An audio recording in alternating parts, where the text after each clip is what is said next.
जय हिंद कैडेट्स। जय हिंद, वंदे मातरम, भारत माता की जय। हर हर Mahadev. Is my voice video both are clear? Gaurav, Durgesh, Pritam L, okay, Anurag जय हिंद, डिफेंस बॉय जय हिंद, माधुरी जय हिंद, नीरज, निखिल, प्रांशु, आशीष, अंशिका जय हिंद। जय हिंद, वंदे मातरम, भारत माता की जय। क्या मेरी आवाज सुनाई दे रही है? क्या मैं दिखाई दे रहा हूँ? Is my voice video both are clear? Cadets please एक बार कंफर्म कर दो, क्या मेरी वॉइस वीडियो दोनों क्लियर है? If everything is clear, if everything is fine, then session हम लोग आज का स्टार्ट करते हैं। जय हिंद, जय हिंद, जय हिंद, वंदे मातरम, भारत माता की जय। जय हिंद, जय हिंद। वॉइस वीडियो दोनों क्लियर है? प्लीज कंफर्म कर दो, इस voice video both are clear? जय हिंद। क्लियर है? ओके, क्लियर है। ओके, चलिए, क्लियर है, voice video both are clear. Okay, चलिए स्टार्ट करते हैं। आज के सेशन को हम लोग स्टार्ट करने वाले। पॉलिटिकल साइंस का सेशन है, तीसरा सेशन है पॉलिटी का। इतिहास के अपने सेशंस हो गए, पॉलिटी का सेशन है। और आज हम लोग क्या करने वाले हैं, हम लोग हमारे जो संविधान सभा हम लोगों ने देखा था, संविधान सभा कैसे बनी, ड्राफ्टिंग कमेटी तक हम लोगों ने देख लिया था। ड्राफ्टिंग कमेटी के बारे में आगे आज हम और बात कर रहे हैं। ड्राफ्टिंग कमेटी क्या थी, बाबा साहब अम्बेडकर का क्या योगदान रहा, और उसके बाद हम लोग कुछ एमसीक्यूज करने वाले। एमसीक्यूज करने वाले, उससे पहले मुझे बता दो पढ़ाई कैसी चल रही है। हाँ, पढ़ाई कैसी चल रही है, थोड़ी बात कर ली जाए। कैसी चल रही है पढ़ाई? How you are feeling? It's India बेटा अपन इतिहास के अंदर पढ़ते हैं। हैप्पी दुर्गा पूजा बेटा। पढ़ाई कैसी चल रही है? अच्छी चल रही है, ओके ओके चल रही है, मस्त चल रही है। हैप्पी एयरफोर्स डे सभी को। क्या है स्लोगन एयरफोर्स का? नभस्पर्शम दीप्तम। नभस्पर्शम दीप्तम का मतलब क्या होता है? Touch the sky with glory. पता ही होगा ना, कहां से लिया है स्लोगन? ये मोटो जो है भारतीय वायुसेना का, कहां से लिया है ये स्लोगन? लिया है भारतीय वायुसेना का, श्रीमद् भगवद गीता के 11वें अध्याय से। वहां पर क्या होता है, जब प्रभु श्री कृष्ण अर्जुन को अपना विराट स्वरूप दिखाते हैं, विराट स्वरूप पूरे स्वरूप के अंदर आ जाते हैं, तब बोलते हैं साहब touch the sky with glory, नभस्पर्शम दीप्तम। तो ये उस टाइम का वाक्य है जो करेज एंड साहस को दर्शाता है। सो इंडियन एयरफोर्स ने वहीं से इस मोटो को अडॉप्ट किया। ओके, चलिए ठीक है। एसएसबी के सेशंस होंगे, I have already spoke to them. मैंने बात कर ली एसएसबी के लिए, डोंट वरी, सेशंस होंगे एसएसबी के। अभी थोड़ा सा क्या है कि आपका जो बैच है ना वो लंबा है, 6 महीने का बैच है। तो एक सजेशन ये आया कि अपन थोड़ा सा आगे एसएसबी के सेशंस को कर सकते हैं। बाकी टेलीग्राम पे मैं ले लूंगा, चिंता मत करो, अपन टेलीग्राम पे एसएसबी के सेशंस ले लेंगे। ओके, प्रणाम प्रणाम। चलिए ठीक है, आई होप है ना, नेवी में डिटेल वीडियो बना देंगे, बिल्कुल बना देंगे। अच्छी चल रही पढ़ाई? देखो अच्छी पढ़ाई करना, 2 से 3 चीजें बता रहा हूं मैं, है ना, इसको हमेशा ध्यान रखना। पहली चीज मैथ्स, इसको हमेशा प्रायोरिटी पे रखना, वॉट एवर द कंडीशन जो भी हो, मैथ्स को प्रायोरिटी पे रखना। एनडीए क्लियर करना है, मैथ्स इज रियली इंपॉर्टेंट। तो एनडीए के लिए एक चीज याद रखना, मैथ्स को अपनी प्रायोरिटी पे रखना, मतलब मैथ्स को अपने को ध्यान ज्यादा देना, ये हमेशा याद रखना। दूसरी बात, second thing is revision. Revision is the key of success. Revision के बिना एग्जाम नहीं निकलेगा, तो रिवीजन पे थोड़ा ज्यादा ध्यान देना। एटलीस्ट ये चीज याद रखो, मैं हमेशा एक चीज बोलता ही हूं, the Sunday is the revision day. Sunday rest day नहीं होता अपने लिए, क्या ही रेस्ट डे, अपन तो क्या ही ये सब जीवन चल रहा है। अच्छा, तो रेस्ट डे क्या होता है? Sunday is the revision day. Sunday को रिवीजन कर लेना, नंबर 1 थिंग। तीसरा और सबसे महत्वपूर्ण चीज, बैकलॉग मत होने देना किसी भी कीमत पे, what ever the situation is, backlog मत होने देना। बैकलॉग अगर हो रहा है ना तो 7 दिन के अंदर उसको कंप्लीट कर लेना। 7 दिन में नहीं हुआ तो जीवन में कभी नहीं होगा, बिलीव मी। 7 दिन में नहीं होगा तो कभी भी जीवन के अंदर कंप्लीट नहीं होने वाला। तो बैकलॉग को कंप्लीट कर देना, ये थोड़ा सा याद रखना। 3 बातों का ध्यान रखना, डेडिकेशन के साथ पढ़ना, बैकलॉग मत होने देना। गारंटी से बोल रहा हूं, आराम से एनडीए क्लियर कर लोगे, 500 प्लस मार्क्स आराम से आ जाएंगे। एनडीए रिटर्न कोई बहुत तीर वाली बात नहीं कि भाई साहब बहुत बड़ा तीर है एनडीए रिटर्न। खेल एसएसबी के अंदर होता है, रिटर्न इतना मुश्किल नहीं है, मैं क्लियरली आपसे कह रहा हूं, रिटर्न आसान है। ये 3 से 4 चीजें याद रखोगे तो चीजें समझ में आ जाएगी। और एक चीज हमेशा माइंड में रखना, जीएटी के एक सवाल तुमको कितने नंबर देगा? 4 नंबर देगा। इसको हमेशा माइंड में रखना। जीएटी का एक सवाल 4 नंबर दे रहा है, 10 कर दिए तो 40 हो जाएंगे, 20 कर दिए तो 80 हो रहे हैं, और 30 कर दिए तो सोच लो कितने नंबर हो रहे हैं, 120 हो रहे हैं। तो ये 3 से 4 चीजें अपने माइंड के अंदर रखिएगा तो चीजें आराम से चीजें क्लियर हो जाएगी। हाँ, मेरा डेली टास्क में देना शुरू कर दूंगा आप लोगों को, डोंट वरी। चलिए हाँ जी, स्टार्ट करें। चलो, लास्ट हम लोगों ने बात करी थी, हम लोग थोड़ा सा माइंड मैप तैयार कर लेते हैं। लास्ट हमने बात करी थी किसके बारे में? संविधान सभा के बारे में बात करी थी। संविधान सभा कब बनी थी? डेट्स देखते हैं।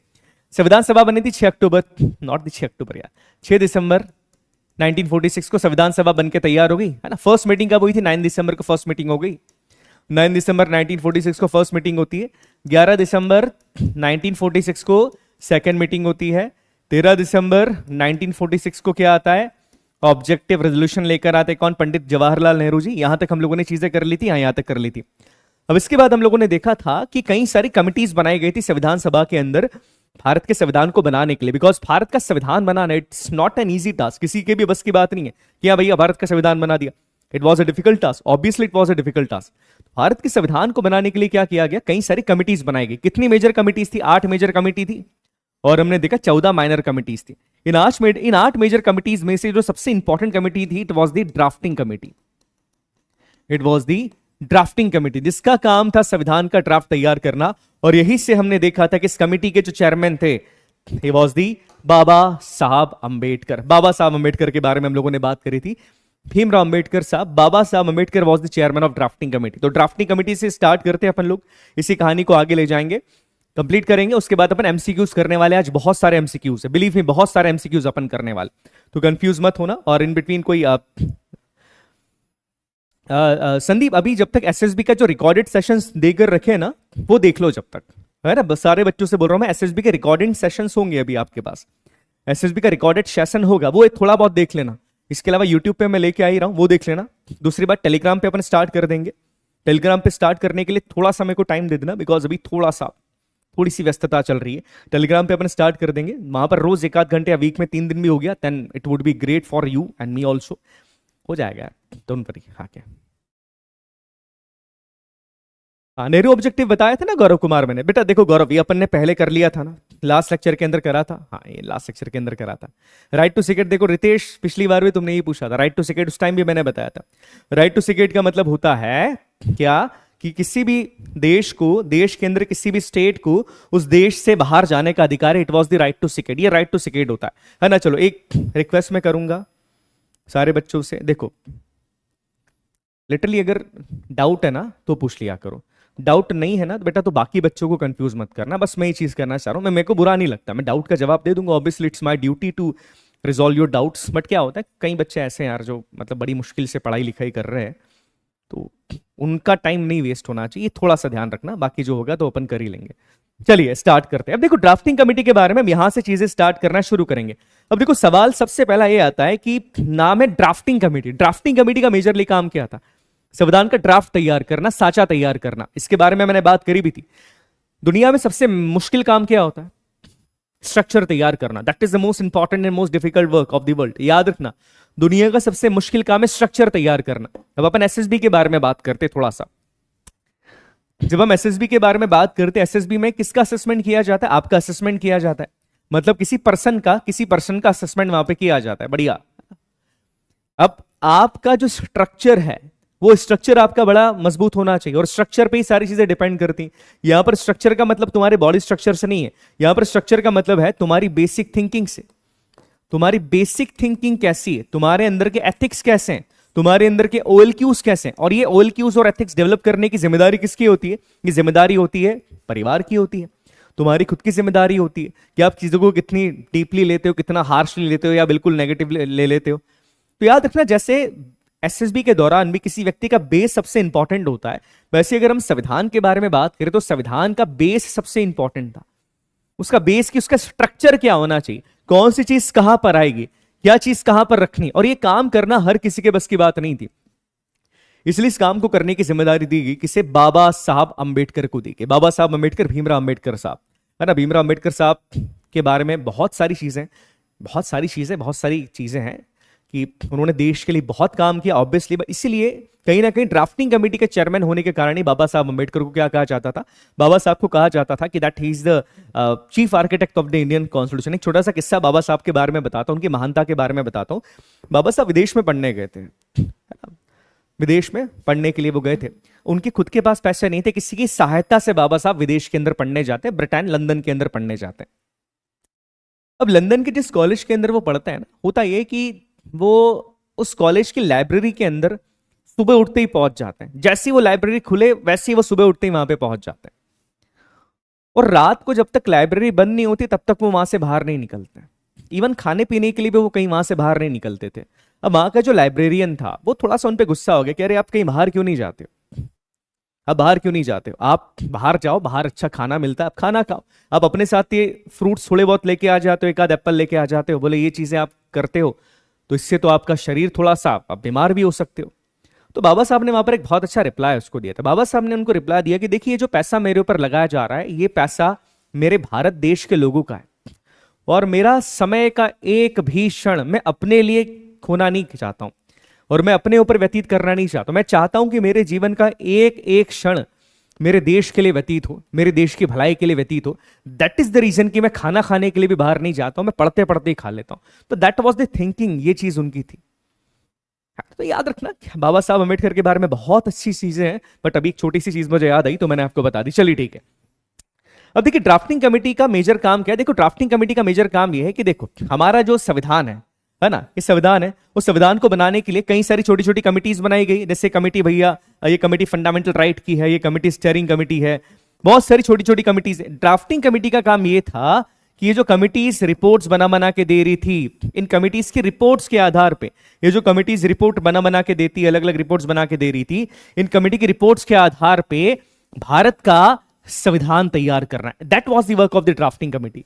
क्या? That was the work of the drafting committee. इन कमिटीज के रिपोर्ट के आधार पे, जो भी कमिटीज रिपोर्ट्स बनाती जा रही है, इन कमिटीज की रिपोर्ट के आधार पे भारत का एक संविधान बना के तैयार करना, भारत के संविधान का एक ढांचा, एक ड्राफ्ट बना के तैयार करना, ये ड्राफ्टिंग कमेटी का मेजर काम था। ड्राफ्टिंग कमेटी के बारे में 2 से 3 चीजें आपको याद रखनी। पहली बात, ड्राफ्टिंग कमेटी कब स्टैब्लिश की गई? ड्राफ्टिंग कमेटी स्टैब्लिश की गई थी 29 अगस्त 1947 को। इस डेट को याद रखिएगा। 29 अगस्त 1947 को ड्राफ्टिंग कमेटी की स्थापना की गई। बाद में ये सोचो, अगस्त 1947 को ड्राफ्टिंग कमेटी की स्थापना की गई।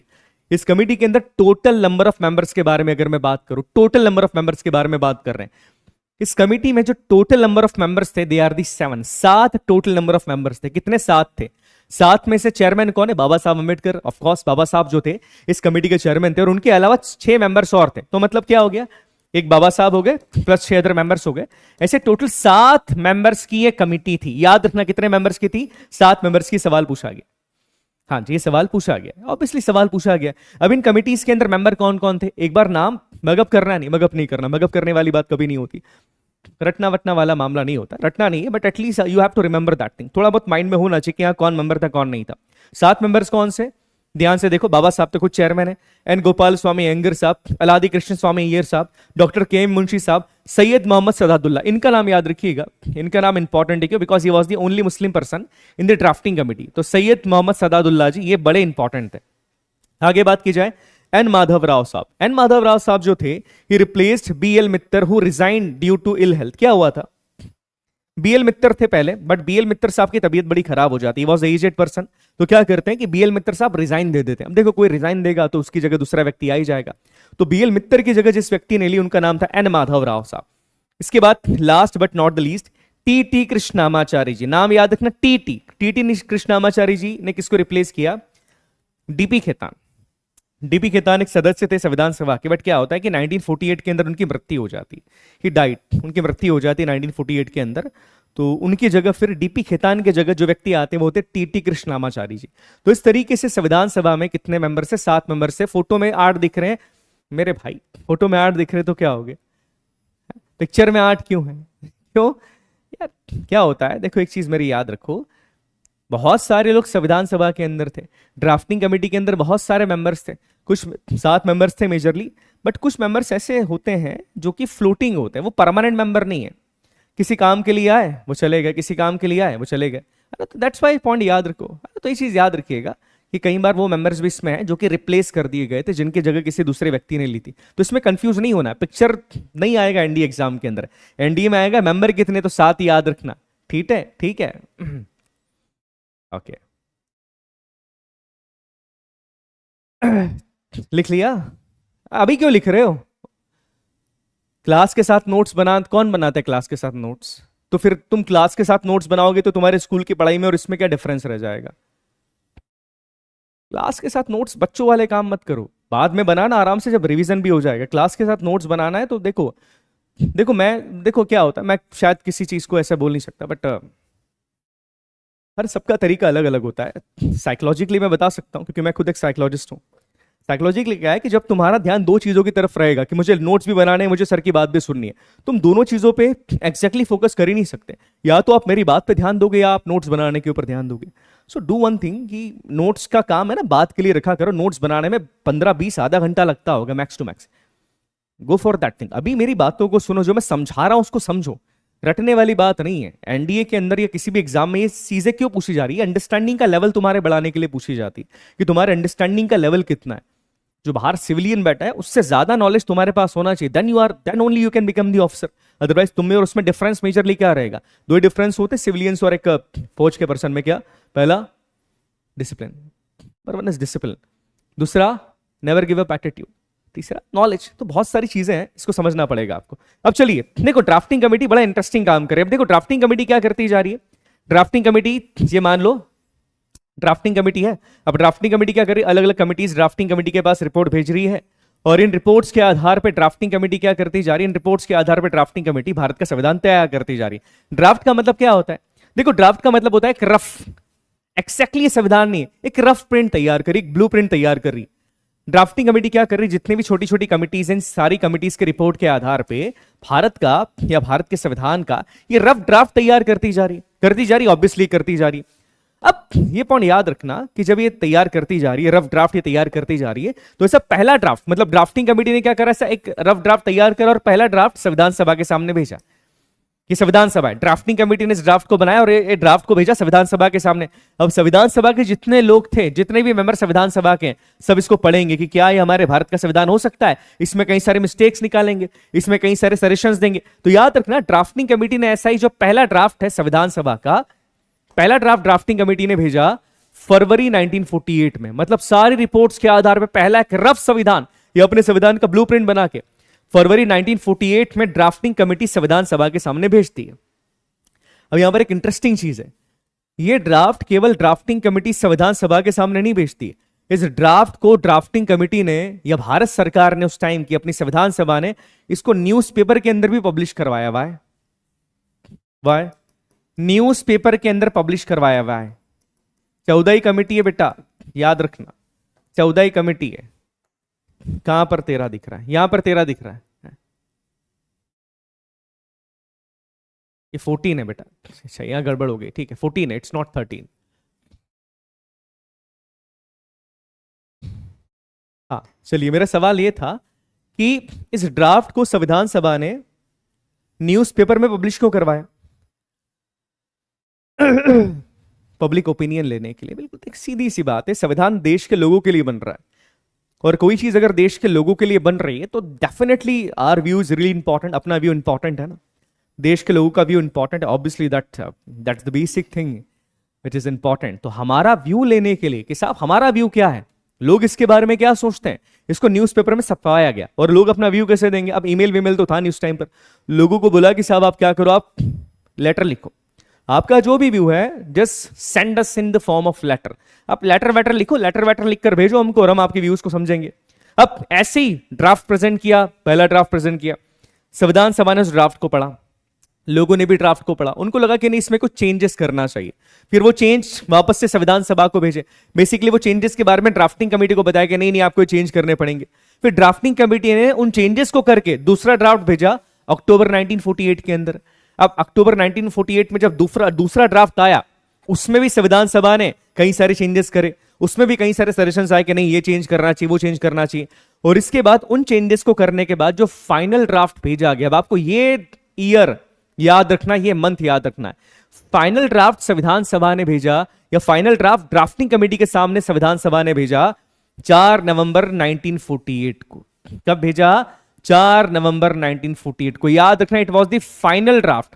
ये फाइनल ड्राफ्ट संविधान सभा के सामने ड्राफ्टिंग कमेटी ने भेजा 4 नवंबर 1948 को। It was the day when the final draft की, भैया अब ये फाइनल ड्राफ्ट है हमारा। आपने जो सजेशंस दिए, जैसे इतने सजेशंस दिए थे इन्होंने, 7653 सजेशंस दिए थे। हालांकि डिस्कशन सबको नहीं किया, 2473 को डिस्कस किया, बट इन सारे सजेशंस के बाद फाइनल जो ड्राफ्ट भेजा गया वो 4 नवंबर 1948 को संविधान सभा के सामने ड्राफ्टिंग कमेटी ने भेजा। अब जब ये फाइनल ड्राफ्ट आया संविधान सभा के सामने, अब संविधान सभा के लोगों ने इस ड्राफ्ट पे क्या करेंगे? वोट करेंगे।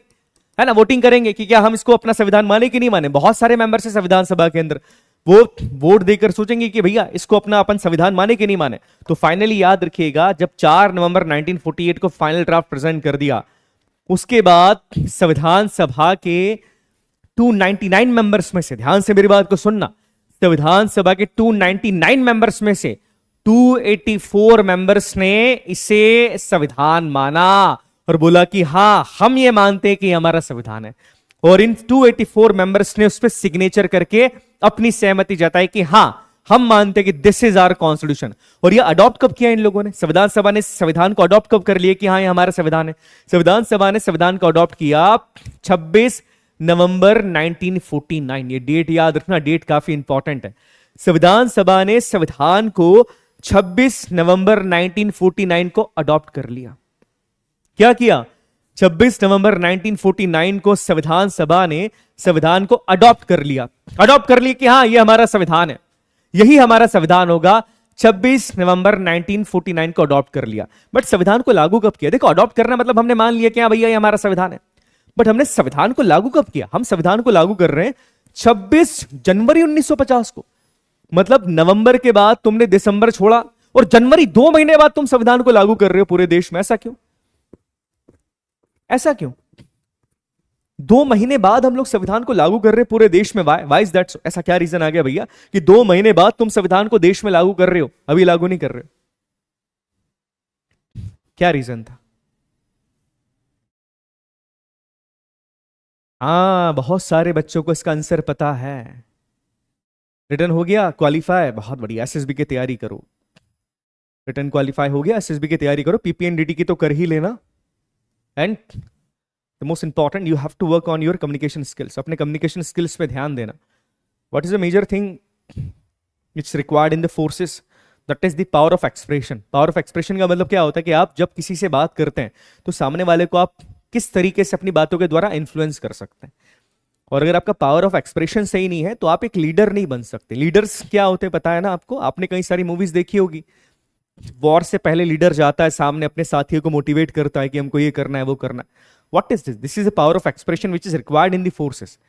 फौज में क्या होता है ना, देखो मैं क्लियरली आपसे बता रहा हूं, जब when you are on the whatever you are in the army, navy और एयरफोर्स, जब आप फील्ड के ऊपर होते हैं ना तो आपके साथ लंबी लंबी बातें नहीं की जाती है। कभी भी लंबी लंबी बातें नहीं करते। जो इंस्ट्रक्शंस आपके सीओ साहब देंगे, आपका जो कमांडिंग ऑफिसर है, वो जो इंस्ट्रक्शंस देते हैं ना, वो बहुत लंबी लंबी बातों के अंदर नहीं देते कि 10 लाइन की बात बोल के तुमको कोई इंस्ट्रक्शन दे रहे। बहुत क्रिस्प और क्लियर 2 से 1 लाइन के अंदर, बहुत शॉर्ट्स के अंदर चीजों को आपको कन्वे करना पड़ता है। That's why your power of expression should be very very strong. याद रखना, लंबी लंबी बातों बोलना, फौज में इतना टाइम नहीं है साहब। मां एनिमी जो है वो अंदर घुस जाएगा बाउंड्री के। छोटी छोटी लाइंस के अंदर आपको अपनी चीजों को एक्सप्रेस करना पड़ता है। तो इसीलिए मैं कह रहा हूं कि power of expression is important. हाँ जी, चलिए अब हम बात करें 26 जनवरी 1950 डेट क्यों होती है। बिल्कुल सबने सही आंसर बताया है। देखो ये डेट इंपॉर्टेंट इसलिए है बिकॉज क्या हुआ था कि जब हमारा देश आजाद नहीं था, अंग्रेजों के टाइम पर था, हमारा देश आजाद नहीं था, आजाद नहीं था हमारा देश, अंग्रेजों के टाइम पर था। उस टाइम पर क्या किया, कांग्रेस ने एक अधिवेशन किया। अधिवेशन का मतलब होता है मीटिंग करी कांग्रेस ने। और ये मीटिंग कहां पर करी? लाहौर में। लाहौर कहां है आज? आज लाहौर है पाकिस्तान के अंदर, बस उस टाइम पर भारत के अंदर ही था। लाहौर, लाहौर में कौन सी भाषा बोलते हैं? लाहौर में कौन सी भाषा बोलते हैं?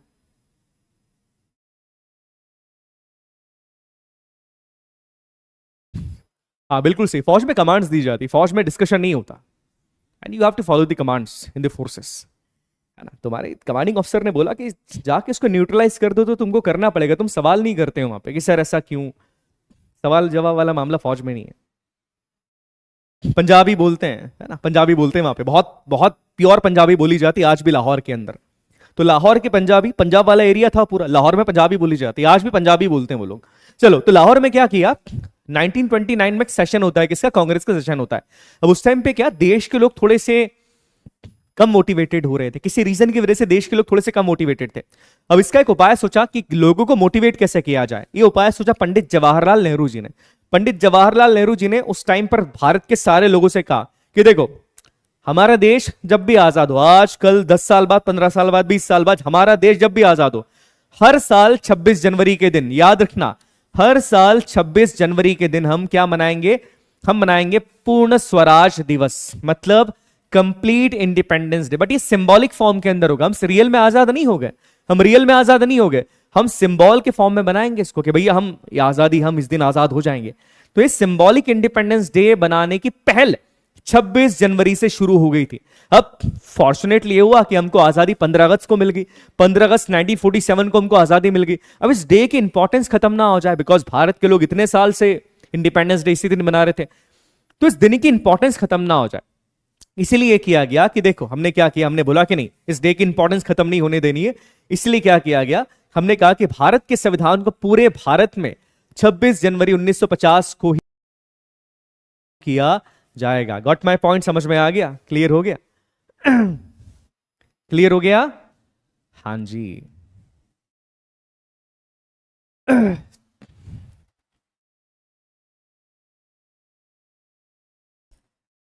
बिल्कुल सही, यहां तक डाउट तो नहीं है? करेक्ट।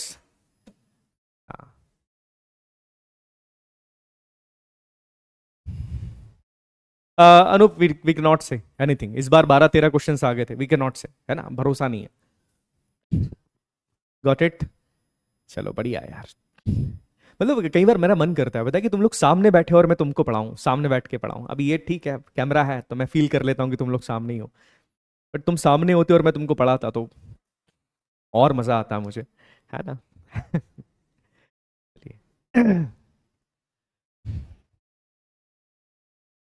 क्लियर? All positive? हाँ चलो, अब एक और चीज याद रखना। अब देखो क्या है, सरकार ने बोला कि देखो 26 जनवरी को अपन संविधान लागू कर तो रहे हैं, 26 जनवरी को अपन संविधान लागू कर रहे हैं, ठीक है, ये बात तो ठीक है।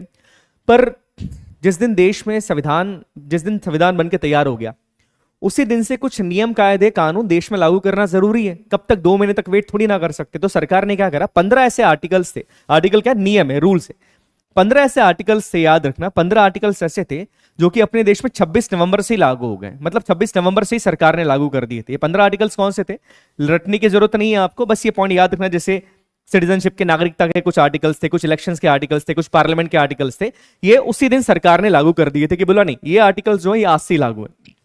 तो ये छोटा सा पॉइंट है, एग्जामिनेशन पॉइंट ऑफ व्यू से इंपॉर्टेंट हो सकता है। Okay, last but not the least, ये चीज याद रखना, संविधान अडॉप्ट कब किया गया? 26 नवंबर 1949 को, केम इनटू फोर्स 26 जनवरी 1950 को फोर्स में आया।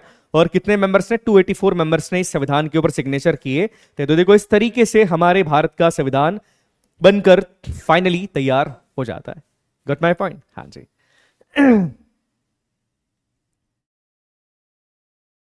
ग्रेट।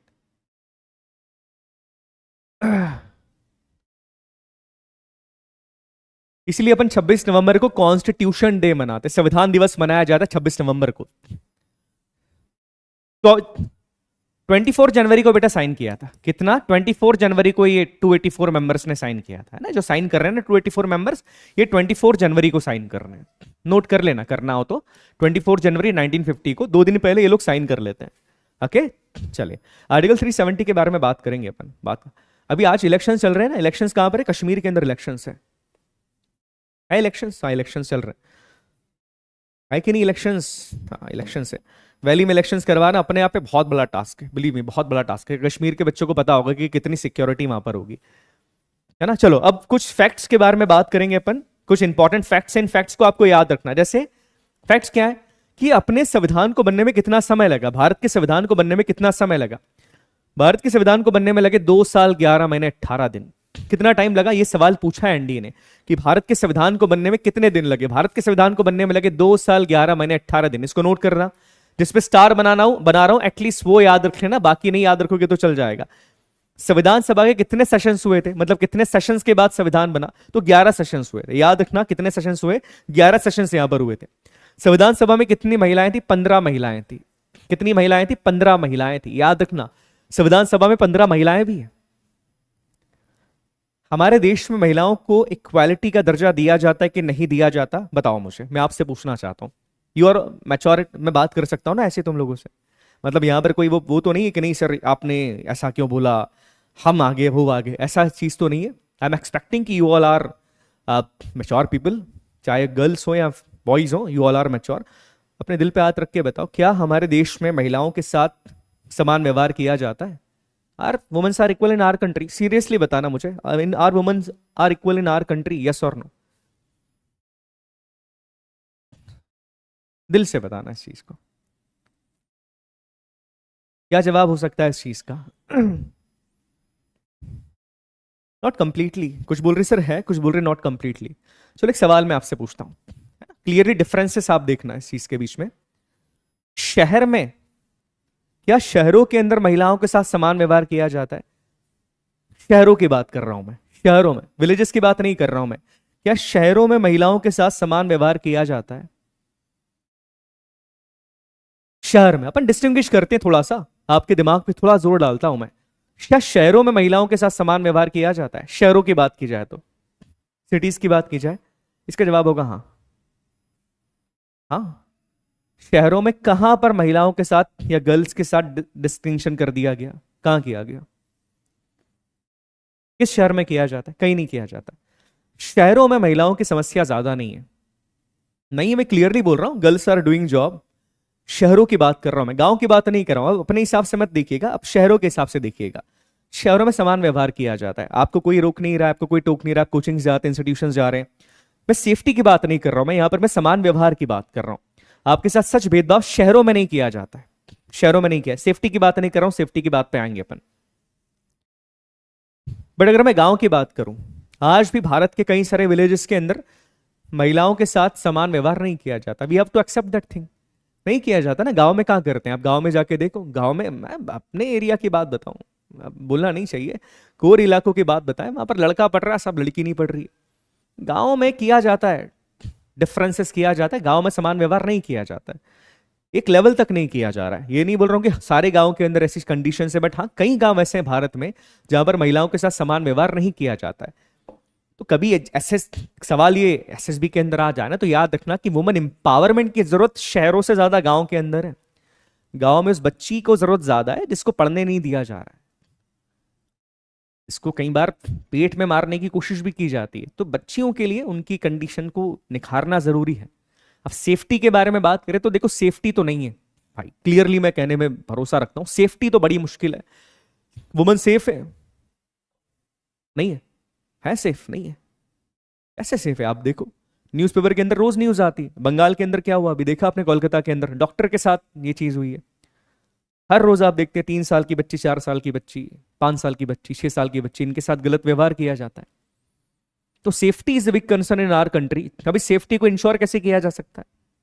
अगर मैं आपसे पूछूं कि how we can ensure the safety, इसका एक ही चीज है, एक ही रीजन है सेफ्टी को इंश्योर करने के लिए। नंबर वन थिंग कि स्कूल्स के अंदर आपको सेल्फ डिफेंस की ट्रेनिंग दी जाए, आपको मजबूत बनाया जाए। जैसे मेंटली मजबूत बनाते हैं ना, वैसे फिजिकली मजबूत बनाया जाए लड़कियों को। बट अनफॉर्चुनेटली हमारे यहाँ के स्कूल्स में फिजिकल स्ट्रेंथ पे इतना ध्यान नहीं दिया जाता, वो पीटी करवा दी खाली ये करके, अरे इससे कुछ नहीं होता। We need to learn the combat training, survival tactics सिखानी चाहिए, सर्वाइवल ट्रेनिंग सिखानी चाहिए, जरूरी है वो चीज।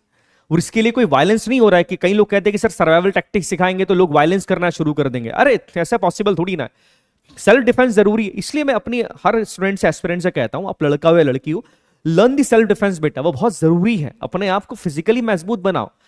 क्या होता है, आप कितने भी पढ़े लिखे हो, मैं क्लियरली देखो देखो क्या वॉर जोन के अंदर and when you are in the field and when you are in that kind of situation ना, वहां तुम्हारा इंटेलेक्चुअल माइंड नहीं चलता है, वहां पर तुम्हारा फिजिकल कितना फिटनेस कितना है, तुम कितना हैंडल कर सकते हो सिचुएशन को, वो ज्यादा मायने रखती है। तुम आईएएस हो आईपीएस हो, तुम क्लास के टॉपर हो, फर्क नहीं पड़ता, तुम्हारे सामने 4 लोग खड़े और तुम्हारे साथ कुछ गलत करने की कोशिश कर रहे हैं, you have to fight with them. आपको अपने आप को बचाते आना चाहिए, that is the most important thing, जिससे हम पीछे हट जाते कहीं ना कहीं। तो ये चीज, मैं पूरा कन्वर्सेशन का मेरा मोटिव यही है आप लोगों का कि you have to learn that thing, लड़ना पड़ेगा, ठीक है, अपने आप को मजबूत बनाओ, इमोशनली फिजिकली मजबूत बनाना पड़ेगा। क्लियर है? सही बात है। हाँ, एक सवाल आता है कि लड़के सेफ है, boys are safe, no maybe they are not, लड़के भी कोई सेफ वेफ नहीं है ना। मैं इसलिए कहता हूँ कि देखो लड़ाई झगड़े से थोड़ा सा दूर ही रहो। बेसिकली क्या है, एक एफआईआर हो जाएगी तो फिर समस्या आ जाती, फिर फौज में नहीं जा सकते, तो थोड़ा सा इन चीजों से दूर रहना जरूरी है। हम्म, सही बात है। प्रॉब्लम क्या है ना, देख सी मतलब मैं क्लियरली बोलने में भरोसा रखता हूँ, we we are the lazy peoples, we are lazy ones, we are, है कि नहीं लेजी अपन है। कहीं ना कहीं जीवन के किसी ना किसी मोड़ पे हम बड़े लेजी होते, सुबह उठते नहीं बनता है, ये नहीं करना वो नहीं करना, जो सामने आया उसको खा लिया, किसी भी तरह की बातें करने में इंडल्ज हो जाते हैं, रात को 1-1 बजे तक मोबाइल देखने चला रहे हैं। दिस इज आर प्रॉब्लम कि वो चीज हम अपने आप को उसी तरीके से वीकनेस के अंदर लेके आएंगे, फिर हम सोचते हैं कि हम स्ट्रांग हो जाए। How we can, we have to fight.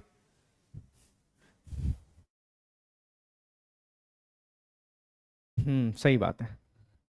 Session का मतलब होता है बेटा सम्मेलन, सेशन का मतलब होता है सम्मेलन। मीटिंग हो रही है ना, जैसे पहली मीटिंग कहाँ हुई थी, दिल्ली के अंदर हो रही है, 9 दिसंबर को हो रही है। वैसे सेशंस की बात करें, दूसरी भैया 9 को हो रही, तीसरी 13 को हो रही। वैसे टोटल सेशंस के बारे में बात करें तो टोटल सेशंस कितने हो गए? टोटल सेशंस हैं संविधान सभा के अंदर 11, महिलाएं कितनी? 15, याद रखना इसको। अब संविधान के जो लीगल एडवाइजर है, लीगल एडवाइजर का मतलब क्या होता है कि जो संविधान बनाया अपना, वो संविधान अपने कानून के हिसाब से सही है कि नहीं।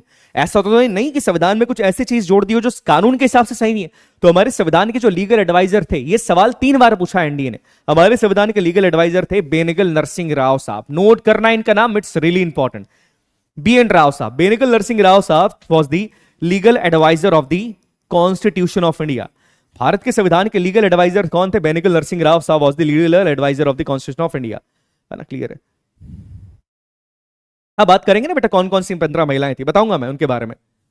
फिर मोबाइल चलाना चाहिए, चलाना चाहिए। देखो मेरे को वो बच्चे बिल्कुल पसंद नहीं जो बोले सर हम मोबाइल आज से बंद कर देंगे। क्या क्या बेवकूफी है, पता नहीं कितने टीचर्स बोलते हैं ऐसा, मोबाइल बंद कर देना। व्हाट इज दिस, मोबाइल बंद कर देना? क्या होता है मोबाइल बंद कर देना? तुम मोबाइल बंद कर रहे हो, इसका मतलब ये कि तुम उस गैजेट से हार गए, तुम्हारा खुद के शरीर पे, माइंड पे कंट्रोल ही नहीं है। This is a task for you कि फोन पड़ा है, बट ये मेरी दृढ़ इच्छा शक्ति कि नहीं उठाऊंगा तो नहीं उठाऊंगा, उसमें कुछ नहीं देखना है मेरे को। बंद करना इज नॉट एन ऑप्शन, बंद करना इज वीकनेस। वो वीकनेस है तुम्हारी कि बंद करके फेंक दिया, सर अकाउंट डिलीट कर दिया। कौन करता है ये? कमजोर लोग करते हैं। पावरफुल आदमी वो है कि रखा है, सब है, उठाऊंगा नहीं। इतना मेरे ऊपर मेरा सेल्फ कंट्रोल है। सामने है चाइनीज पाकिस्तानी, मेरे को पता है कि उसको न्यूट्रलाइज करना है, बट पीछे से सांप का भी ऑर्डर नहीं आया, न्यूट्रलाइज नहीं कर सकता मैं। This is all the game of mind. Control करो, ना कि उसको हटा ही दो। ये स्कैपिज्म वाली चीज मत करना कभी, हटा ही दिया सर हमने तो। चलो हाँ जी, इसके बाद HBR अयंगर साहब, इनका नाम भी थोड़ा सा याद रख लेना, हालांकि इतना इंपॉर्टेंट नहीं है। ये सेक्रेटरी थे संविधान सभा के ना, ये सेक्रेटरी थे संविधान सभा के। अब देखो बड़ी इंटरेस्टिंग चीज है, अपना जो संविधान है उसको हिंदी और इंग्लिश दोनों में लिखा है, और हिंदी और इंग्लिश दोनों में उसको हाथ से लिखा गया है। हाथ से लिखा है, हिंदी इंग्लिश दोनों के अंदर उसको हाथ से लिखा है। सोचो, कैलीग्राफिक लैंग्वेज में हाथ से लिखा है संविधान को। और लिखा किसने?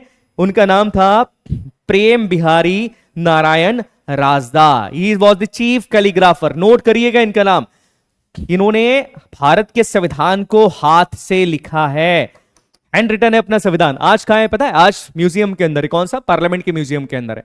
हाथ से लिखा है, कांच के अंदर लिखा है, कांच के अंदर रखा हुआ है हाइड्रोजन गैस डाल के। ओके, तो ये छोटी सी बात याद रखिएगा। इसके बाद भारत के संविधान को बनाने में 64 लाख रुपए लग गए। Whenever you are doing any kind of work, what you need a financial assistance। लगता है कि नहीं? बिना फाइनेंशियल असिस्टेंस के कोई काम हो सकता है क्या? I want to prepare for the ND examination, definitely आपको उसके लिए भी पैसा लगेगा। एग्जाम का फॉर्म फिल करोगे, किताबें लाओगे, बैचेस परचेस करोगे, तो ये चीज याद रखना। वैसे संविधान को बनाने में भी फाइनेंशियल असिस्टेंट लगा था, याद रखिएगा। यहां पर 64 लाख रुपीस यहां पर आपके खर्चा हुए थे। क्लियर है? समझ में आ गया? अब देखो फाइनेंशियल असिस्टेंस का मैं एक एग्जाम्पल देता हूं। कल ही शायद मैंने वीडियो के अंदर भी बताया।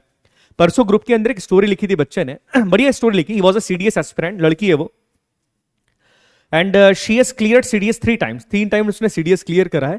वो हर बार मेरिट आउट हो रही है। मेरिट आउट का मतलब समझते हो ना कि लिस्ट में नाम नहीं आता, SSB क्लियर हो जाता है। लास्ट टाइम उसने एक स्टोरी लिखी, कल उसने स्टोरी लिखी, और स्टोरी में उसने एक चीज मिसिंग कर दी थी। स्टोरी के अंदर फॉर्मेट ये था कि एक लड़का है, he is an civil engineer, और वो ऐसे गांव में जाता है जहां पर ब्रिज थोड़ा सा वीक है। अब ब्रिज वीक है उस गांव का, वो ऐसे स्टोरी बनाई बच्ची ने, TAT की स्टोरी थी कि ब्रिज बड़ा वीक है। ब्रिज को सही करने के लिए वो आसपास के लोगों की हेल्प लेता है। वो गांव के सरपंच से बात करता है, विलेज की अथॉरिटी से बात करता है, और उसके बाद वो क्या करते हैं, उस ब्रिज को रिपेयर करने से पहले वो एक टेम्पररी ब्रिज बनाते हैं। अब ये स्टोरी उसने लिखी, story was very well, story ठीक थी, बट स्टोरी के अंदर एक प्रॉब्लम है। क्या प्रॉब्लम है? From where he get the financial assistance. Bridge को बनाने के लिए पैसा कहां से लाया, और वो पॉइंट वहां पर उस बच्ची ने मिसिंग कर लिया, है ना। इसलिए मैं कहता हूं कि देखो हर चीज को अपने को माइंड में रखना है कि ऐसा हुआ तो ऐसा क्यों हुआ। PPNDT या TAT के अंदर चीजें इंपॉर्टेंट है, SSB के अंदर समझेंगे हम इन चीजों को, और डिटेल के अंदर हर स्टेप का एक मतलब होना चाहिए। अच्छा, इसके बाद हमने नेशनल फ्लैग को कब अडॉप्ट किया? 22 जुलाई 1947 को हमने अपने देश के नेशनल फ्लैग को अडॉप्ट किया और नेशनल एंथम को अडॉप्ट किया हमने 24 जनवरी 1950 को। ये दोनों डेट्स याद रखनी है, याद रखनी इंपॉर्टेंट है आपके लिए, ठीक है। इसके बाद संविधान सभा का जो सिंबल था, it was the elephant. Symbol क्या होता है? जैसे बीजेपी का सिंबल है कमल का फूल, है कि नहीं? बीजेपी का सिंबल है। मेरिट आउट का मतलब क्या होता है? देखो, मेरिट आउट का मतलब ये होता है, एग्जांपल की बात करता हूं मैं। मेरिट आउट नहीं पता बेटा, बहुत सारे बच्चे मेरिट आउट हो जाते हैं। देखो क्या है, तुमने एनडीए रिटर्न क्लियर किया, बताता हूं मेरिट आउट क्या होता है। रिटर्न क्लियर कर लिया, क्लियर कर लिया। आपने एसएसबी क्लियर किया, एसएसबी आपने क्लियर कर लिया। आपने एसएसबी, एनडीए रिटर्न, एसएसबी दोनों क्लियर कर लिया। अब एनडीए में सीटें 450, एनडीए में सीट 450 है। एनडीए का रिटर्न और एसएसबी क्लियर करने वाले बच्चे तकरीबन 800 प्लस होंगे। तो यहां पर तुम्हारी मेरिट लिस्ट के अंदर नाम ही नहीं आया। ये होता है मेरिट आउट होना। अब समझ में आया? मेरिट आउट होना। इसलिए मैं कहता हूं कि रिटर्न में नंबर अच्छे होना जरूरी है। रिटर्न में तुम्हारे 900 में से जितने ज्यादा नंबर आएंगे उतने मेरिट में आने के चांसेस ज्यादा है ना तुम्हारे। यहां पर आए तुम्हारे 400 नंबर, एसएसबी में 300 नंबर लेकर आ गए, 700 नंबर तुम्हारे हैं। एक बच्चा उसके 500 नंबर इसमें आ गए, है 300 इसमें लेकर आ गया, है ना? तो ये देखो 800 इसके आ गए, तो वो भैया वो आगे निकल जाएगा और वो पास हो जाएगा। तो कई सारे बच्चे मेरिट आउट होते हैं, याद रखना। मेरिट आउट बहुत सारे बच्चे होते हैं। मेडिकल हो ही जाएगा बट मेरिट आउट बहुत सारे होते हैं, इसलिए याद रखना, तैयारी अपनी जोरों पे रखना। हाँ जी चलिए, हाँ हम सिंबल के बारे में बात करते हैं। लाइक बीजेपी का सिंबल है कमल का फूल, कांग्रेस का हाथ का पंजा, आम आदमी पार्टी का झाड़ू है, क्या ना? वैसे ही जो संविधान सभा का सिंबल था, obviously it was an organisation. हर ऑर्गेनाइजेशन का एक सिंबल होता है। इंडियन आर्मी के अंदर हर यूनिट का एक सिंबल है, देख लेना जाके, है सिंबल है। Obviously symbol represent the courage of that unit, तो हर यूनिट का सिंबल होता है। वैसे ही याद रखिएगा, यहां पर भी ऑर्गेनाइजेशन का सिंबल क्या था? हाथी। हाथी क्यों था? वाई? कोई बता सकता है हाथी क्यों था? हाथी क्यों था सिंबल? कोई रीजन बता सकता है? बड़ा आसान सा रीजन है सर। जो मेरिट आउट होगा उसका क्या होगा? वो घर जाएगा, वापस से एनडी का एग्जाम देगा, कुछ नहीं होगा उसका कुछ नहीं होगा। मेरिट आउट हो गए, तुम बाहर हो गए। There are so many aspirants, बहुत एस्पिरेंट्स है बेटा जो मेरिट आउट हो जाते हैं, याद रखिएगा। वो डिपेंड करेगा बेटा, एसएसबी में तुमने कितना अच्छा परफॉर्म किया है और उसके बाद तुमने रिटर्न में कितना अच्छा परफॉर्म किया, उसके बेसिस पे 1800 नंबर में से मेरिट लिस्ट बनेगी तुम्हारी। ऑस्पिशियस, सी हमारे हाथी को ऑस्पिशियस माना जाता है, पवित्र माना जाता है, इसलिए हाथी, आप देखोगे कि द्वार पे भी हाथी खड़ा रहता है, तो हाथी को ऑस्पिशियस माना जाता है। That is the reason. Ganpati महाराज के बारे में जब हम बात करते, किसी भी चीज की शुरुआत करने से पहले किसकी आरती करते? गजानन महाराज की आरती करते। वो किसका स्वरूप है? वो भी हाथी का स्वरूप है। दैट्स व्हाई हाथी को ऑस्पिशियस माना जाता है। देश का संविधान बनाया जा रहा है, शुरुआत कर रहे हैं किसी नई चीज की शुरुआत कर रहे हैं, तो हम उसका सिंबल रखेंगे एक ऐसे गॉड के सिंबल को जो कि शुरुआत के या अच्छे शुभ गुण के सिंबल है। वो कौन है? गजानन गणपति महाराज है ना। तो ये छोटी सी बात थी, ये रीजन इसका था। इसके अलावा एलन मुखर्जी चीफ ड्राफ्ट्समैन थे इसके, है ना। तो ये छोटी सी बातें याद रखना। अब 15 महिलाओं के बारे में बात कर लूं, कौन सी 15 महिलाएं थी? देखो, दीज आर दी 15 वुमेन्स। सबका नाम नहीं पता होगा, 2-3 का नाम पता होगा चाहिए आपको। जैसे विजयाकांत या विजया लक्ष्मी पंडित, ये पंडित जवाहरलाल नेहरू जी के रिलेटिव्स थी। विजया लक्ष्मी पंडित जी। सरोजिनी नायडू, कौन है सरोजिनी नायडू जी? इनका नाम भी सुना होगा आपने। इसके अलावा आप देखेंगे कहेंगे राजकुमारी Amrit Kaur, very important name. हालांकि नाम एक्जैक्टली याद नहीं रखना, एक्जैक्टली नाम नहीं पूछते आपसे, बट ये कुछ महिलाएं थी। जैसे लीला रॉय हो गई, ये फेमिनिस्ट थी, फ्रीडम फाइटर रही हैं। तो ये 15 महिलाएं भारत की संविधान सभा के अंदर थी। तो भारत की संविधान सभा के अंदर कभी ऐसा नहीं था कि that we are not equally representing the women's. महिलाओं को भी जगह है, पुरुषों को भी जगह है। 15 महिलाएं यहां पर थी। क्लियर है? समझ में आ गया? इंडिपेंडेंस डे वो अपन इतिहास में पढ़ेंगे कैसे इंडिपेंडेंस मिली। स्वर कोकिला, सही बात है। खालिस्तान क्या है बच्चे? खालिस्तान एक सोच है, देश को अलग करने की सोच है, ये चीज है।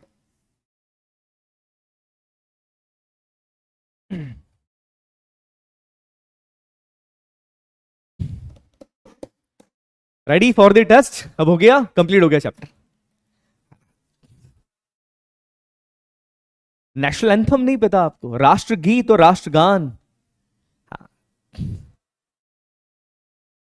मिनिमम मार्क्स बेटा हर बार चेंज होता रहता है, वो यूपीएससी पे चेंज है, यूपीएससी के ऊपर है कि हर बार चेंज होता रहता है।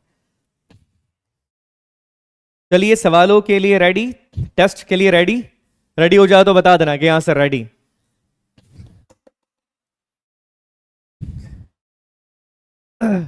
370 अपन एक्सप्लेन करेंगे बेटा, जब कश्मीर के बारे में बात करूंगा तब मैं एक्सप्लेन कर दूंगा, डोंट वरी। अभी 370 का रीजन नहीं है कुछ एक्सप्लेन करने का। आर्टिकल 370 एक बहुत अलग चीज है, उसको 1-2 सेकंड के अंदर एक्सप्लेन नहीं किया जा सकता। देखिए कुछ चीजें ऐसी रहती हैं जिसको एक्सप्लेन करने में मैं भी समय लेना चाहता हूं, बिकॉज वो चीजें बड़ी कॉन्क्रीट है, समझना पड़ेगा। Why we implemented article 370, why we remove the article 370। Article 370 होने से जम्मू कश्मीर को क्या नुकसान था, उसके बारे में बात करना जरूरी थी, है ना। चलो रेडी, ओके चलिए पहला सवाल, ठीक है 30 सेकंड्स का टाइम मिलेगा, बहुत ध्यान से, पूरा लैंग्वेज का खेल होगा इसमें, आधे इसमें पीवाईक्यूज हैं, ठीक है। ध्यान से 30 सेकंड्स दे रहा हूं। The proposal for framing the constitution of India by an elected constituted assembly was made by. Bharat के संविधान के लिए बनाने के लिए एक संविधान सभा बनाई जाएगी और इसके लिए इलेक्टेड मेंबर्स को लिया जाएगा। ये प्रपोजल इनमें से किसने दिया था कि हां साहब आप इलेक्टेड मेंबर्स ले लो, ये प्रपोजल इनमें से किसने दिया था बताइए। Who gave that proposal?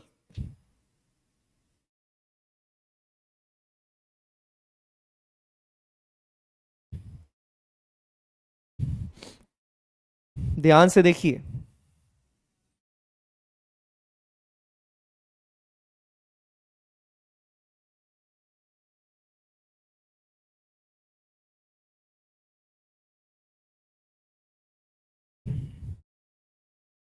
सीधी बात है। देखो ध्यान से देखो, सैमन कमीशन तो हमने पढ़ा ही नहीं, सैमन कमीशन तो हमने कुछ पढ़ा ही नहीं, गवर्नमेंट ऑफ इंडिया एक्ट हमने नहीं पढ़ा। हाँ कैबिनेट मिशन हमने पढ़ा था, और कैबिनेट मिशन के अंदर क्या था, कैबिनेट मिशन ने भी तो ये बोला था, क्या बोला था कैबिनेट मिशन ने कि हाँ भारत का एक संविधान बना लो आप और उसके लिए इलेक्शंस करवा लो। भले अपन ने एक्सेप्ट नहीं किया था, हमने एक्सेप्ट नहीं किया, बट प्रपोज तो किया था कैबिनेट मिशन ने, किया था ना, हमने एक्सेप्ट नहीं किया। देखो यहां पर एक्सेप्टेंस की बात चल रही है कि हाँ बना लो आप, हमने एक्सेप्ट नहीं किया, उससे क्या फर्क पड़ता है। तो इसका सही आंसर है ऑप्शन नंबर सी, लैंग्वेज का खेल था पूरा सवाल में। 48% बच्चों का आंसर सही। अब देखो कुछ बच्चों के पोल नहीं चले तो घबराना नहीं है, ठीक है, कुछ बच्चों के पोल नहीं चले तो घबराना नहीं है, मैं पहले ही कह देता हूं। इंपॉर्टेंट ये है कि सवाल का जवाब आपको आना चाहिए, ठीक है, सवाल का जवाब आपको आना चाहिए, ये पॉइंट याद रखना। इंपॉर्टेंट ये है कि एनिमी को न्यूट्रलाइज करना है। अब उसको न्यूट्रलाइज तुम साहब एके से कर रहे हो, टाट एवॉर से कर रहे हो, स्नाइपर से कर रहे हो, या विध्वंसक से कर रहे हो, फर्क नहीं पड़ता। वैसे ही इंपॉर्टेंट क्या है, इंपॉर्टेंट यहां पर है सवाल का जवाब आना। लेटर बोर्ड में नाम आया नहीं आया बहुत मैटर नहीं करना चाहिए, बिकॉज मैं नहीं दिखाता हूं नाम वाम, आप देखना हो तो देख लेना, बाकी है ना, नहीं चल रहा तो भी कोई दिक्कत नहीं, आप आंसर यहीं पर मुझे देख दो, यहीं से मैं समझ जाऊंगा। अगला सवाल 30 seconds. As per the cabinet mission plan in the Constituent Assembly to decide allotted member seat in each province, one representative was in ratio to which population? बताओ संविधान सभा के अंदर हमारे जो इलेक्शंस हुए थे उसमें रेशो क्या रखा गया कि एक मेंबर पे कितने कितने मेंबर्स पे एक सीट थी, रेशो क्या था, what was the ratio? Very very very important and very good question according to me. Ratio क्या रखा गया था?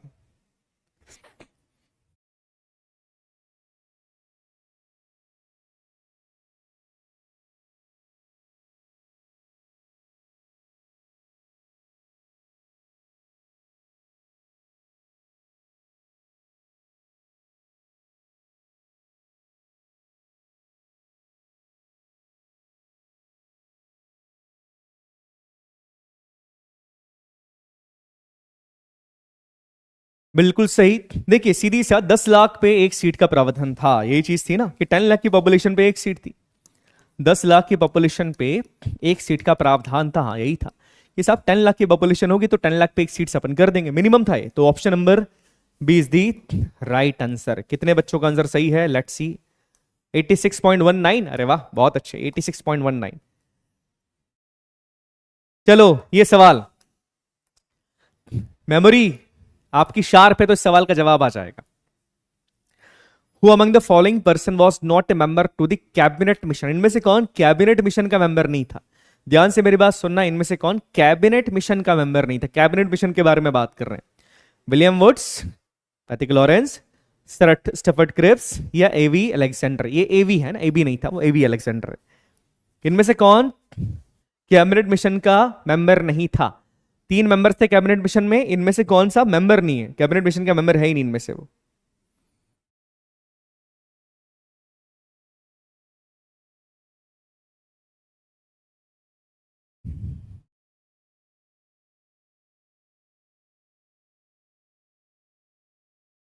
ग्रेट। देखो सीधी बात है, हमने पैथिक लॉरेंस के बारे में बात करी, एवी अलेक्जेंडर के बारे में बात करी, हमने स्टुअर्ट क्रिप्स के बारे में बात करी, but we haven't talked about the William Woods. William Woods what was not a member of the cabinet mission. William Woods cabinet mission का मेंबर नहीं था, he was just normal person. William Woods के बारे में बताऊंगा कभी मैं, बड़ी अच्छी स्टोरी है। ओके क्या सवाल पूछ रहे हैं? अच्छा गलत क्लिक हो गया। एक बच्चा पूछा sir how to become a good leader. एक अच्छा लीडर वो होता है जो अपने साथियों की कमजोरी के बावजूद भी उनका हाथ कभी नहीं छोड़ता है। That is only way that you can become a good leader. अगर आप अपनी साथियों की कमियों को लोगों के सामने उजागर करते हो या उनकी कमियों का मजाक उड़ाओगे तो आप अच्छे लीडर नहीं बनते। आप जब अपने साथी की कमी को समझते हो और उस कमी के साथ उसको आगे बढ़ने में हेल्प कर रहे हो और उसकी कमी को दूर करने में हेल्प करते हो, then you become a good leader, है ना। एक लीडर बनना बड़ा मुश्किल काम है। चलिए option number A is the right answer. Boss बनना आसान है, लीडर बनना मुश्किल है। 65.02% बच्चों का आंसर सही है। ओके नेक्स्ट क्वेश्चन, ये प्रीवियस ईयर में पूछा है एनडीए ने। Indian constituent assembly was established under, भारतीय संविधान सभा किस मिशन के अंडर स्टैब्लिश की गई थी?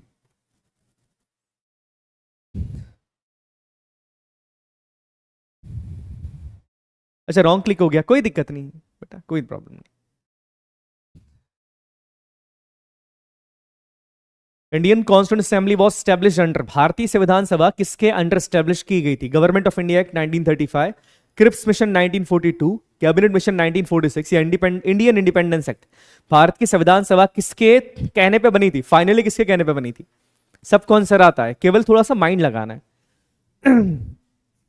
किसके कहने पे फाइनली बनी थी? बिल्कुल सही, बिल्कुल। कल नेक्स्ट चैप्टर बेटा स्टार्ट हो जाएगा next week. Cabinet mission 1946, option number C is the right answer, बिल्कुल सही। 73.67% बच्चों का आंसर सही है, बहुत बढ़िया। चलिए अगला सवाल। इंटरिम गवर्नमेंट के बारे में हमने बात करी थी ना, याद आ गया? इंटरिम गवर्नमेंट, हाँ, और मैंने कहा था इंटरिम गवर्नमेंट से सवाल आया तो यही सवाल आएगा। इन the interim government formed in 1946 the vice president of the executive council was. Interim government के अंदर भाई साहब वाइस प्रेसिडेंट कौन थे? ध्यान से देखो, इसमें दो नाम में गड़बड़ करते हैं बच्चे। इंटरिम गवर्नमेंट में वाइस प्रेसिडेंट कौन थे? Who was the vice president? We are not talking about the president, we are talking about the vice president. Who was the vice president in the interim government?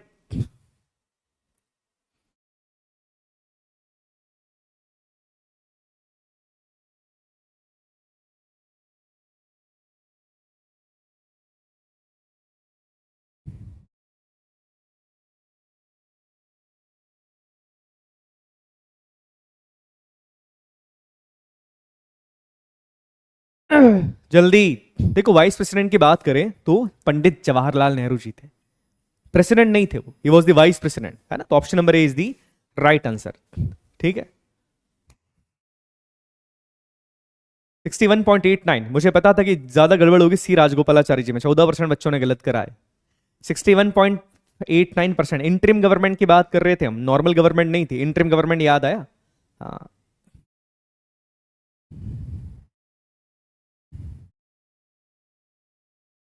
चलिए ये सवाल, भारत में संविधान सभा बनाने का या पहला आइडिया कौन सी पार्टी ने दिया? किस पार्टी ने भारत में संविधान बनाने की बात करी थी सबसे पहले? यह सवाल पूछा जा रहा है। सवाल आसान है। Who gave the idea of a constituent assembly firstly for the formation of the constitution of India? Bharat में एक संविधान बनाने के लिए संविधान सभा बनाने का आइडिया किसने दिया? प्रेसिडेंट तो विदेशी आदमी था बेटा, उस टाइम पे गवर्नर जनरल थे, देखो।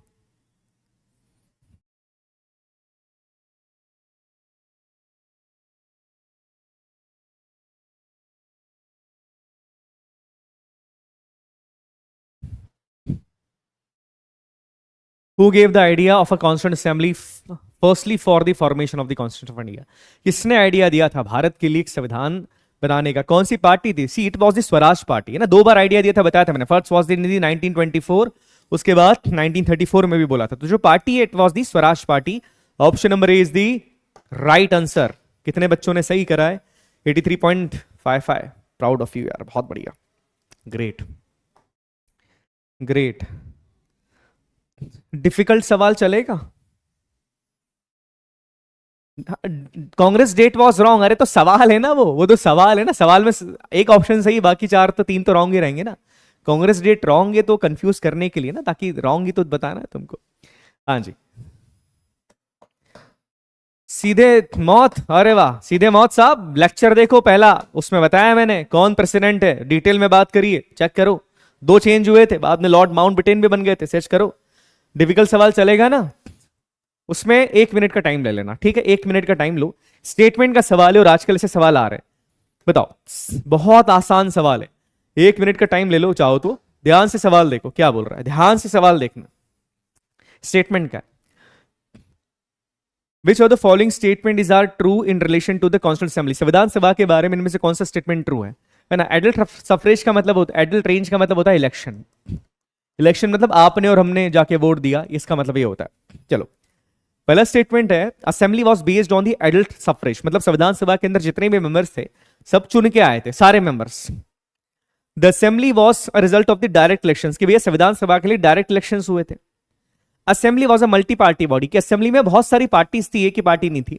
Assembly work together through various committees, की असेंबली के अंदर बहुत सारी कमिटीज भी थी। अब ये पूछ रहे साहब कि इनमें से कौन सा आंसर सही है, कौन सा स्टेटमेंट सही है? टेक योर टाइम, समय लो, जल्दबाजी नहीं करना है। When you see the enemy, you took your time. In hasty, you are going to miss your shot. Always, always remember. If you join the sniper unit or marksmanship, what you need to calculate? You need to calculate the wind speed, the humidity, the temperature, because इन सबको major करने के बाद तुम्हारी bullet का direction तय होता है। पता है कि नहीं चीज है? स्नाइपर देखने में बड़ा आसान लगता होगा, स्नाइपर चला दी, it it it is very calculative job, बहुत कैलकुलेट करना पड़ता है। You are just going to get only one shot, एक शॉट मिलेगा वहां पे, उसके बाद तो तुम्हारी पोजीशन रिवील हो जाएगी। सेम चीज क्वेश्चंस के अंदर भी है, एग्जाम में केवल एक मौका है तुम्हारे पास। सो एनालाइज एवरीथिंग देन डिसाइड। चलो स्टार्ट करते हैं। Assembly was based on the adult suffrage, कैसे भैया? असेंबली के इलेक्शंस हुए थे क्या? नहीं, इलेक्शंस कहाँ हुए? अरे आधे मेंबर्स नॉमिनेटेड थे, आधे मेंबर्स कैसे थे? तो असेंबली एडल्ट सफरेज पे बेस्ड ही नहीं थी, नहीं थी बेस्ड, कभी भी नहीं थी। संविधान सभा के इलेक्शन डायरेक्ट हुए? अरे कहां डायरेक्ट हुए, क्या पर बोल रहे हैं? Assembly was result of direct election, नहीं, डायरेक्ट इलेक्शंस कहां हुए?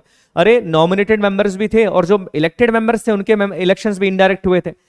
तीसरा, assembly was a multi party body, हाँ ये तो सही है। असेंबली के अंदर देखो कांग्रेस के भी मेंबर है, मुस्लिम लीग के भी थे, वो 15 पार्टीज भी थी, तो हाँ मल्टी पार्टी बॉडी तो थी संविधान सभा। Assembly work together through various committees, हाँ बिल्कुल सही, असेंबली की बहुत सारी कमिटीज के द्वारा असेंबली का वर्क हुआ। असेंबली में बहुत सारी कमिटीज थी ना, ये कमिटी वो committee. That means option number 3 और 4 are correct, that means option number C is the right answer. देखते कितने बच्चों का आंसर सही है। सी सही जवाब है इसका। 50% से ज्यादा होने चाहिए बच्चे। ओके, बच्चे डी बोल रहे हैं, सभी सही है ना? नॉर्मली लगता है 34.08% बच्चों का आंसर सही है। बाकी का ध्यान कहाँ है? लैंग्वेज का खेल था। चलो अगला सवाल, ये आसान है, 30 सेकेंड्स, बहुत आसान सवाल, 30 सेकेंड्स है। Was the first elected chairman, याद रखना फर्स्ट इलेक्टेड चेयरमैन की बात कर रहे हैं। Was the first elected chairman of the constituent assembly, पहले चेयरमैन के बारे में बात नहीं कर रहे हैं। Was the first elected chairman, पहले इलेक्टेड चेयरमैन कौन थे संविधान सभा के? ओके बेटा, मैं पोल के लिए बात कर लूंगा, क्यों नहीं चल रहा है ना, मैं एक बार बात कर लूंगा बच्चा।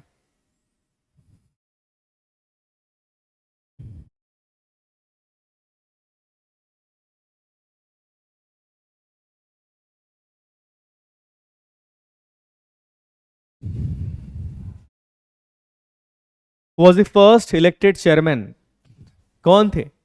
इलेक्टेड की बात की जाए तो डॉक्टर सच्चिदानंद सिन्हा नहीं थे। अरे ये तो इलेक्टेड कहां थे, इनका इलेक्शन कहां हुआ था? इलेक्टेड थे doctor Rajendra Prasad ji. Option number C is the right answer, clear है? Option number C is the right answer. Doctor Rajendra Prasad ji was the elected, बाकी इलेक्टेड नहीं थे। ठीक है, याद रखना 51.08% बच्चों का आंसर सही, बाकी ने गड़बड़ कर दी है। कैसे कर दी गड़बड़? संविधान सभा के अंदर भाई साहब बाबा साहब अम्बेडकर तो चेयरमैन थे ही नहीं, वो तो ड्राफ्टिंग कमेटी के चेयरमैन थे। ऐसी गड़बड़ मत करो, मिस्टेक्स।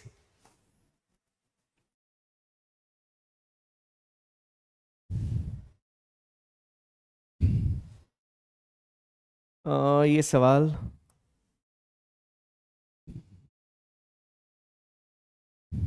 जस्ट मिनट है ना, अब सवाल थोड़े से चेंज होंगे आपके।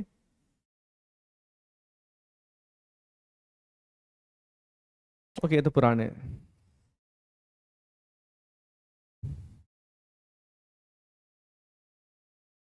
हम्म ये सवाल अच्छा है। 45 सेकेंड्स का समय है, ध्यान से देखो।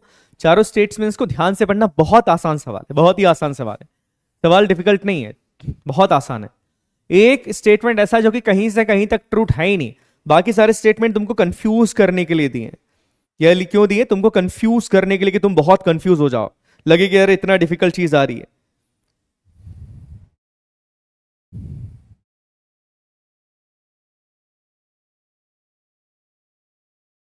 ध्यान से देखना।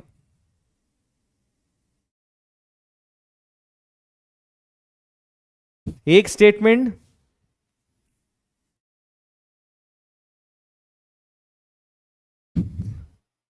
एक स्टेटमेंट, ध्यान से देखो, एक स्टेटमेंट सही हो ही नहीं सकता। सारे स्टेटमेंट्स पे ध्यान देना ही नहीं है। एक स्टेटमेंट सही हो ही नहीं सकता, हो ही नहीं सकता एक स्टेटमेंट सही। बहुत आसान है। ये क्वेश्चन कंफ्यूज करने के लिए बनाया जाता है कि बड़े बड़े स्टेटमेंट दे दो। और एक बात मेरी हमेशा याद रखना, जितना बड़ा क्वेश्चन उतना आसान सवाल होता है। जितना बड़ा सवाल है ना, वो उतना आसान होता है, हमेशा याद रखना। वो बड़ा केवल तुम्हारी साइकोलॉजिकली तुमको थोड़ा सा कंफ्यूज करने के लिए बड़ा दिखाते हैं। देखो एक ऑप्शन नंबर सी क्या बोल रहा है, it was based on the universal adult suffrage. अभी मैंने बताया था, अभी इसके पहले वाले सवाल के अंदर सेम स्टेटमेंट था। मतलब क्या संविधान सभा के मेंबर्स इलेक्टेड थे? नहीं थे, इनडायरेक्टली इलेक्टेड थे, डायरेक्टली इलेक्टेड थोड़ी ना थे। Option number C is the right answer. इतनी सी बात थी। कितने बच्चों का आंसर सही? 39.41। ये मैंने कहा था, सवाल में खेल लैंग्वेज का ही होगा, इसको याद रखना।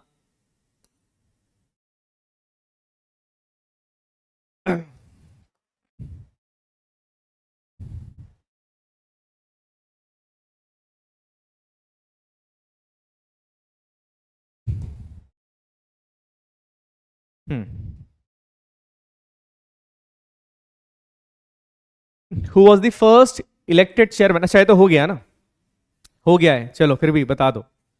फर्स्ट इलेक्टेड चेयरमैन कौन थे? हो गया सवाल, वापस रिपीट हो गया। Who was the first elected chairman of the constituent assembly? संविधान सभा के पहले इलेक्टेड चेयरमैन कौन थे?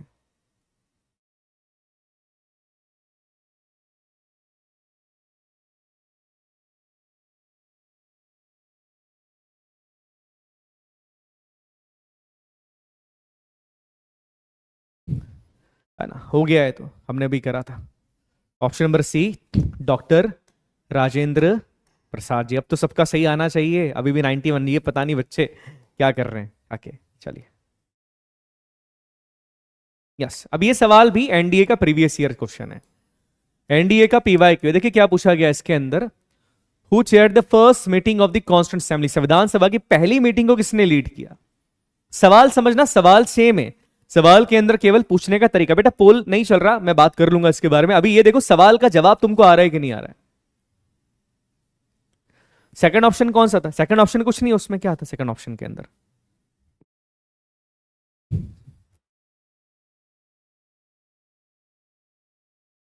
बेटा संविधान सभा के वाइस प्रेसिडेंट की बात नहीं करी थी हमने, हमने इंटरिम गवर्नमेंट के वाइस प्रेसिडेंट की बात करी थी। यही तो कंफ्यूजन है। वो बच्चा समझ रहा है कि सर संविधान सभा में तो दो वाइस प्रेसिडेंट थे। बेटा इंटरिम गवर्नमेंट के बारे में बात करी थी। रिवीजन करो, इंटरिम गवर्नमेंट क्या थी, पढ़ा है हमने। आप संविधान सभा समझ रहे हो, उसको गड़बड़ हो जाएगी।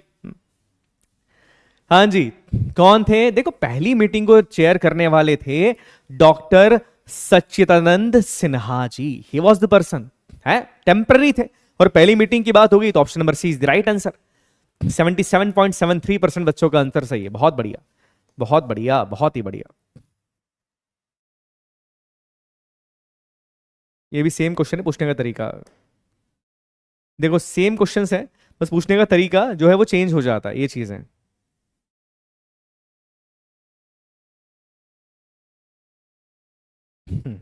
ये सवाल है, डेट को लेकर पूछा गया। The first session of constituent assembly was held on? संविधान सभा का पहला सेशन कब हुआ था? हाँ बेटा, ओएल क्यू पे वीडियो आएगा, यूट्यूब पे आने वाला है, that how to develop OL Q in your daily life. Don't worry about that thing.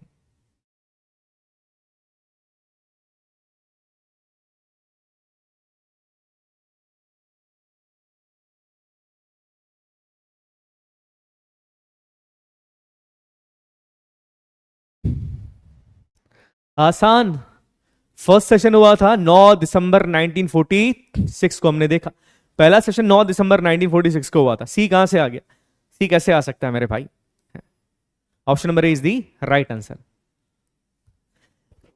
Sorry, हर हर महादेव।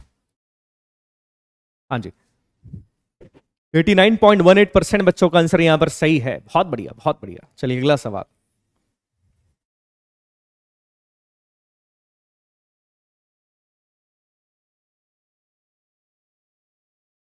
यस, देखिए ये सवाल पूछा जा रहा है संविधान सभा के बारे में। कि ये दूसरा क्वेश्चन है, 2 मिनट। ये संविधान सभा के बारे में,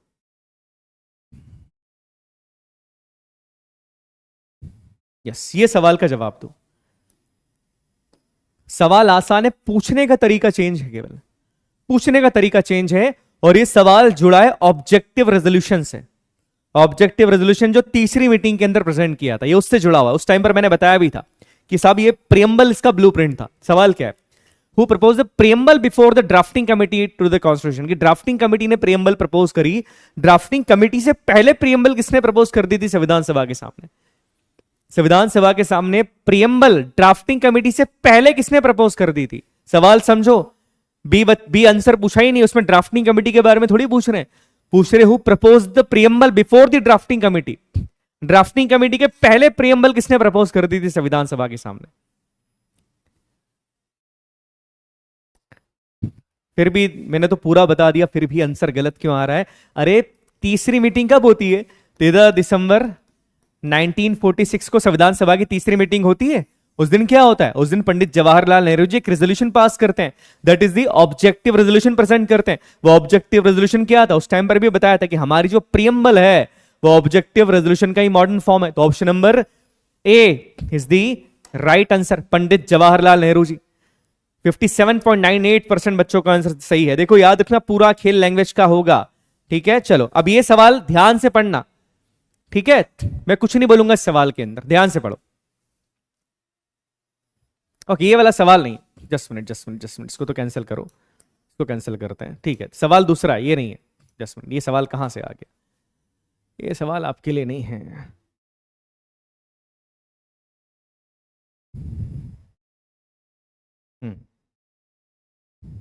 ये सवाल है आपका। अभी हमने करा, ये प्रीवियस ईयर के अंदर पूछा एनडीए में। How much time for the constituent assembly took to frame the constitution of India. Bharat का संविधान बनाने में संविधान सभा को कितना समय लगा?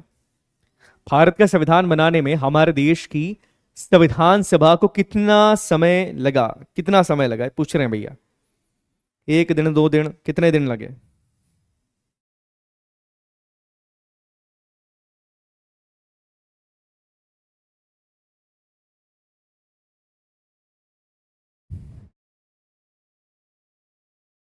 अभी आज ही हमने पढ़ा 2 साल 11 महीने 18 दिन का समय लगा। लगभग 3 साल लग गए थे अपने को। कितने? लगभग 3 साल लग गए। 2 साल 18 महीने 11 दिन, that means option number A is the right answer. ये ऑप्शन नंबर ए इसका सही आंसर है। 97.05। अरे वाह, बहुत बढ़िया। एक सवाल है, सवाल का जवाब मैं चाहता हूं कि आप लोग दें। ओके,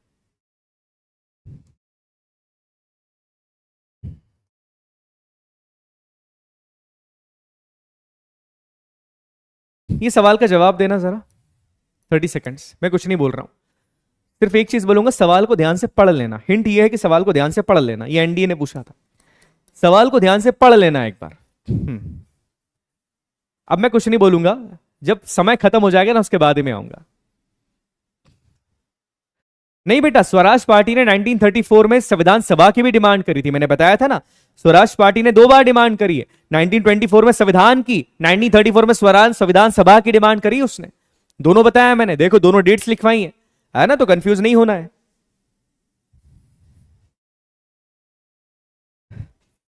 कंफ्यूज मत हो बच्चा, जो मैं बता रहा हूं ना उससे बाहर नहीं आने वाला है। देखो, है ना, जो बच्चे समझ गए हैं कि सवाल क्या था उनका आंसर तो सही है, जो नहीं समझे उनका आंसर गलत है।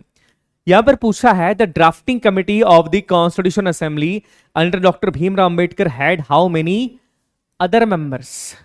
सवाल में क्या पूछा, how many other members, other members कितने थे, अदर मेंबर्स के बारे में बात कर रहे हैं।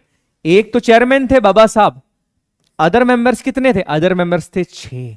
यहां पर 7 आंसर नहीं था, यहां पर आंसर है 6। यहां पर पूछा गया था हाउ मैनी अदर मेंबर्स, पर हमने लगा दिया, कई बार हम 7 लगा देते हैं। देखो अगेन मैं वही चीज बोल रहा हूं, पूरा खेल लैंग्वेज का होने वाला है यहां पे। Option number B is the right answer. कितने परसेंट बच्चे हैं, 63.34 ने सही लगाया, बाकी 34 ने गलत लगा दिया। क्यों किया गलत?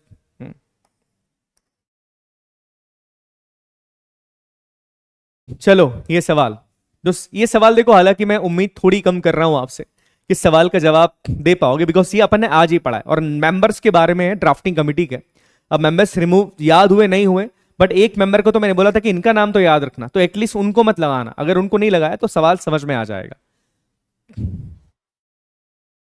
इनमें से कौन से ड्राफ्टिंग कमेटी के मेंबर नहीं थे, इनमें से कौन ड्राफ्टिंग कमेटी के मेंबर नहीं? बहुत आसान सवाल है।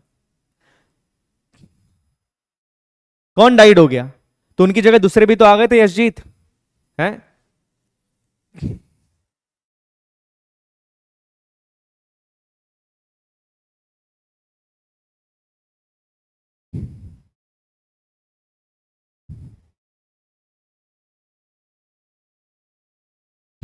ध्यान से देखो, सीधी बात है, मोहम्मद सदादुल्ला जी तो थे, के मुंशी जी थे, एक अय्यर थे, बट पंडित जवाहरलाल नेहरू जी नहीं थे ना।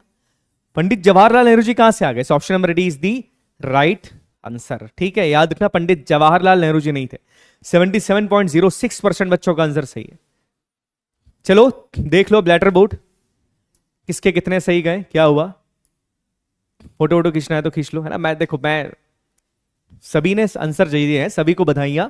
एक आध आंसर जिसका गलत हुआ कोई दिक्कत नहीं है, होता है। This is the first test, पहला टेस्ट था।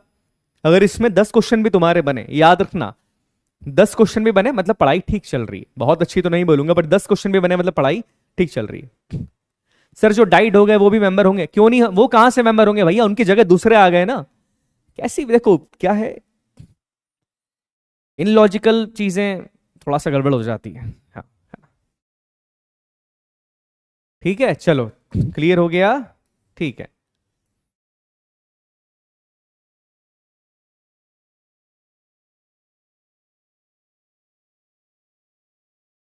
हम्म,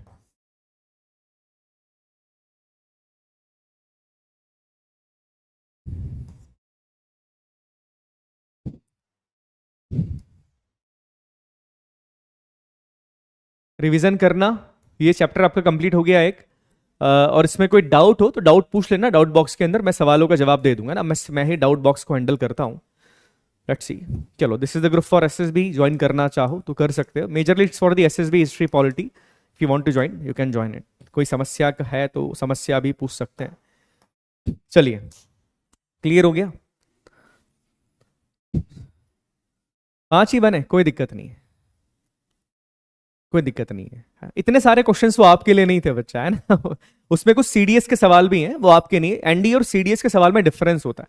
सीडीएस का लेवल हाई है, सीडीएस के एसएसबी का लेवल भी हाई है। ठीक है, चलिए ठीक है। चलो अपना ध्यान रखो और मेहनत करते रहो, कोई दिक्कत नहीं। एक आध सवाल गलत गया, इट्स टोटली फाइन, हो जाता है, वी आर ह्यूमंस। बट वही कि गिव अप नहीं करना। चलिए ठीक है बेटा, ध्यान रखो अपना और मेहनत करते रहो। मैं नेक्स्ट सेशन के अंदर मिलता हूं, तब तक के लिए जय हिंद, जय भारत, भारत माता की जय।